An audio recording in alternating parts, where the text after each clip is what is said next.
আসসালামু আলাইকুম দর্শক, আজকে চলে আসছি ফরাজি ফিজিওথেরাপি সেন্টারে একটা গুরুত্বপূর্ণ টপিকস নিয়ে আলোচনা করার জন্য।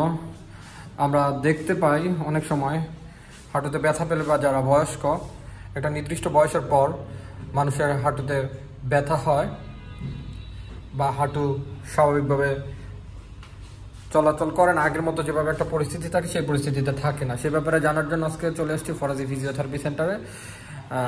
আমরা এখন রিসিপশনে কথা বলবো। আমি চাচ্ছি ডক্টর আমিনুল স্যারের সাথে কথা বলার জন্য। ম্যাডাম, কথা বলা কি যাবে? Thank you. আপনারা দেখতে পাচ্ছেন। আসসালামু আলাইকুম স্যার।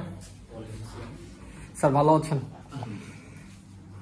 স্যার আজকে একটা টপিকস নিয়ে আলোচনা করার জন্য আসছি স্যার, একটা ব্যাপারে জানার জন্য। আমার হাঁটুতে ব্যথা, আমার দাদুরও বয়স, উনি প্রায় বলে যে ওনার হাঁটুতে ব্যথা করে, হাঁটু ঠিকমতো নড়াচড়া করতে পারে না। এখন স্যার এই জন্য কি করা যায় স্যার? হাঁটুতে ব্যথা যদি হয় পেশেন্টের, অনেক ধরনের ব্যথা হতে পারে। অনেকটা এরকম একটা সমস্যা হতে পারে যার জন্য হাঁটুর ব্যথা হয়।